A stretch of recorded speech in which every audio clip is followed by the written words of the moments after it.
Assalamualaikum warahmatullahi wabarakatuh. Perkenalkan, saya Niken Aisyah Zabila dengan NIM 12022020342. Di sini saya akan menjelaskan mengenai studi kasus yang sudah saya kerjakan untuk menjadi asisten praktikum web application development. Oke, untuk sekarang kita lanjut aja ke pembahasan materinya.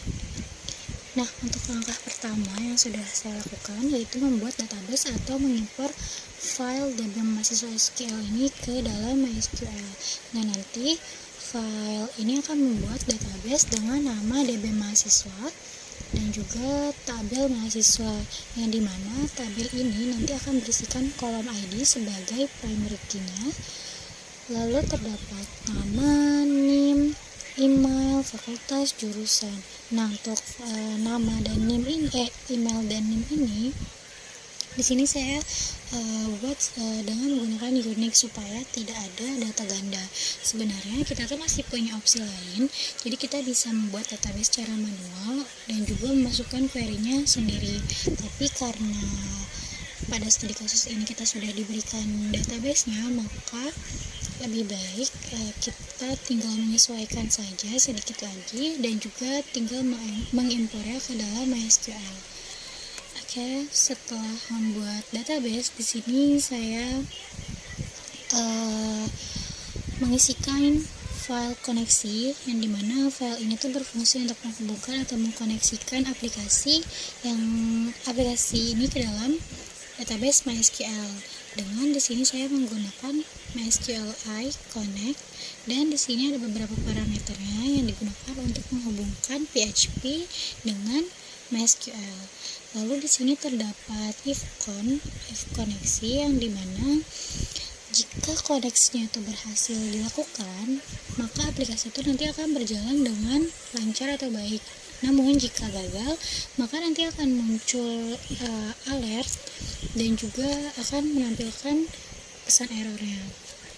Lalu kita lanjut ke halaman dashboard, ke file dashboard maksudnya. Nah, untuk file dashboard ini, pertama saya melakukan koneksi terlebih dahulu dengan database dengan menggunakan include connect PHP. Lalu di sini terdapat query. Untuk query yang pertama ini, di sini diminta untuk menghitung total jumlah mahasiswanya. Lalu untuk query yang kedua, di sini diminta untuk menghitung jurusan. Di sini saya pakai unique juga. Lalu untuk query yang ketiga, di sini diminta untuk menghitung jumlah dari fakultasnya. Lalu nanti hasil dari query ini tuh nanti akan disimpan ke dalam variabel PHP, yang dimana nanti akan ditampilkan di dalam tampilan dashboard. Oke, selanjutnya di bawah ini terdapat tiga information card, yang dimana pada card pertama ini digunakan untuk dia nanti akan menampilkan total dari mahasiswanya. Lalu untuk card yang kedua, di sini dia nanti akan menampilkan jumlah jurusan. Lalu untuk card yang ketiga, dia nanti akan menampilkan jumlah fakultasnya. Nah, angka-angka dari ketiga card ini dia tuh diambil langsung dari database-nya, sehingga nanti kalau misalnya ada perubahan atau pengurangan data mahasiswa, maka nanti tampilan dashboardnya itu akan memperbarui secara otomatis. Lalu kita ke daftar mahasiswa PHP. Nah, untuk daftar mahasiswa PHP ini, di sini saya menggunakan include connect PHP juga, yang dimana untuk mengkoneksikan dengan database-nya. Yang pertama, sistem itu nanti akan mengambil data dari database dengan menggunakan ini query select, lalu nanti akan menyimpannya di variabel student. Nah, kalau misalnya nanti tidak ada data, maka arraynya itu akan tetap kosong. Lalu di sini terdapat tabel kelas yang ini. Nah, untuk tabel kelas ini, jika misalnya dia tidak ada data, maka sistem akan menampilkan pesan tidak ada data mahasiswa. Ini output yang keluarnya. Selain itu, pada halaman daftar mahasiswa PHP ini dia tuh nanti terdapat nah ini dia terdapat search input, lalu dia terdapat button buat show tambah pop up, lalu di sini terdapat show edit pop up dan juga hapus mahasiswa. Nah, semua yang dilakukan di sini itu nanti akan menampilkan notifikasi menggunakan suite alert, yang dimana itu dapat membuat website menjadi lebih interaktif lagi. Lalu kita ke tambah PHP. Nah, di sini terdapat form tambah mahasiswa, yang dimana form ini tuh digunakan untuk menambahkan data mahasiswa baru. Saya di sini menggunakan form pada file tambah PHP. Nah, di form ini tuh nanti user diminta untuk mengisi nama, NIM, email, jurusan dan juga fakultas. Nah, semua yang sudah diinputkan di sini tuh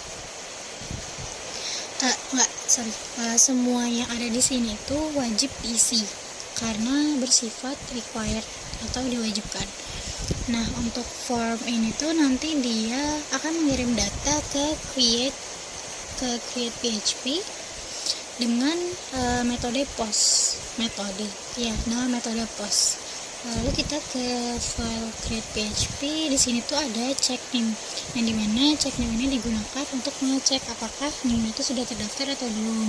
Lalu di sini terdapat check email juga, yang digunakan untuk memeriksa apakah email ini sudah terdaftar ataupun belum. Lalu, nah setelah datanya itu dikirim, maka proses akan dilanjutkan ke file ini. Nah, pada tahap ini nanti sistem itu akan mengecek NIM, email, dan melakukan validasi email untuk validasi ini dilakukan supaya format dari email itu benar. Lalu kita ke sini. Nah, ini tuh diminta untuk membuat query, yang dimana jika misalnya nanti ada kesalahan pada input data, user itu nanti akan mendapatkan notifikasi error dengan menggunakan alert.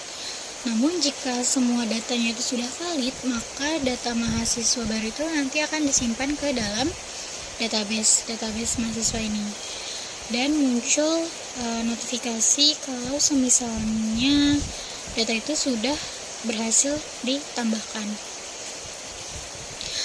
Lalu kita ke file update PHP lagi, yang dimana di sini tuh terdapat pada fitur update.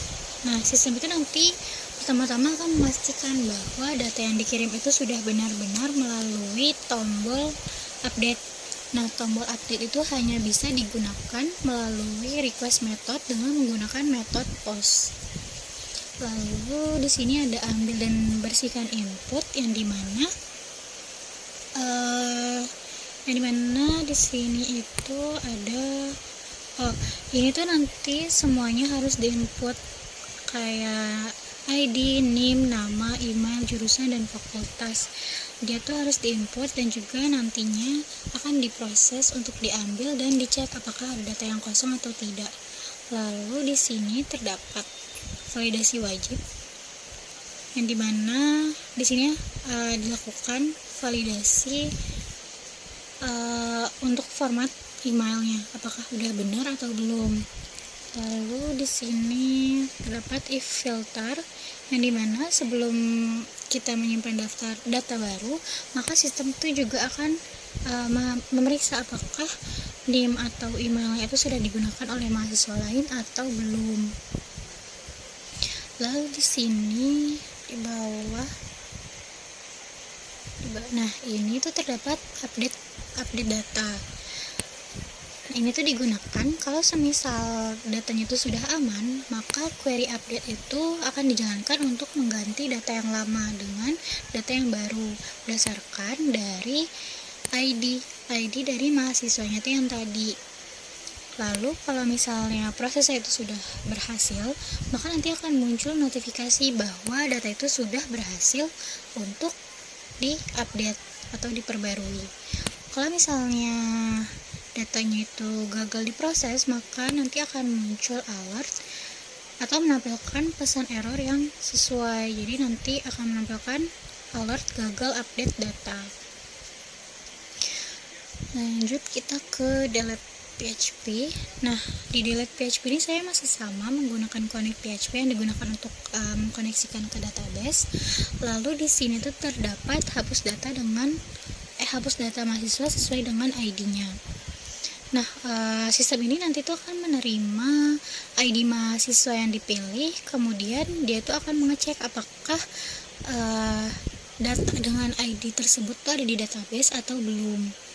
Nah, kalau misalnya di sini ditemukan, kalau misalnya data itu sudah ditemukan, lalu sistem akan menjalankan query yang ini, query delete, untuk menghapus data mahasiswa tersebut. Kalau misalnya penghapusannya sudah berhasil, maka nanti akan muncul notifikasi bahwa data telah berhasil dihapus. Lalu kalau semisalnya gagal, maka kalau misalnya gagal dan data dari ID-nya itu tidak ditemukan, maka nanti sistem akan menampilkan pesan error agar si user ini tahu bahwa data itu tidak bisa dihapus. Baik, kita di sini langsung ke websitenya aja.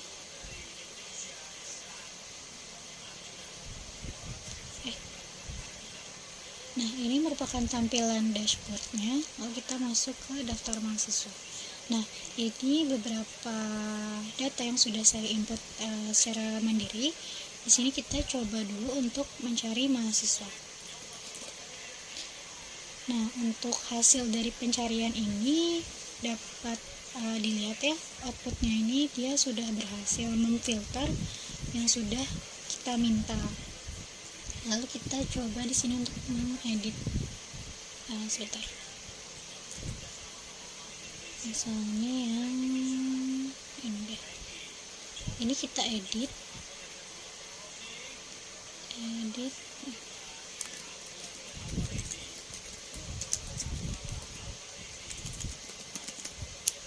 Nah, ini kita edit dulu. Nah, kalau semisal kita sudah menyelesaikan edit, maka dia akan muncul alert berhasil seperti ini, data berhasil diupdate. Kalau semisal kita coba untuk delete, nah dia sebelum kita ingin melakukan delete tuh nanti dia akan muncul alert notifikasi seperti ini. Apakah Anda yakin ingin menghapus data ini? Ya. Nah, ini outputnya. Jadi nanti akan muncul notifikasi kalau misalnya data itu sudah berhasil untuk dihapus. Lalu kita di sini akan mencoba untuk menambahkan data lagi.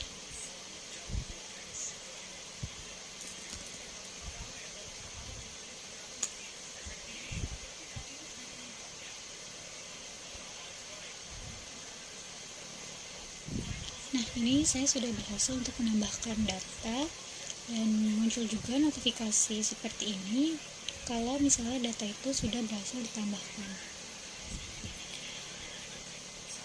Oke, baik, mungkin sekian penjelasan dari saya. Kurang lebihnya mohon maaf. Sekian, terima kasih. Assalamualaikum warahmatullahi wabarakatuh.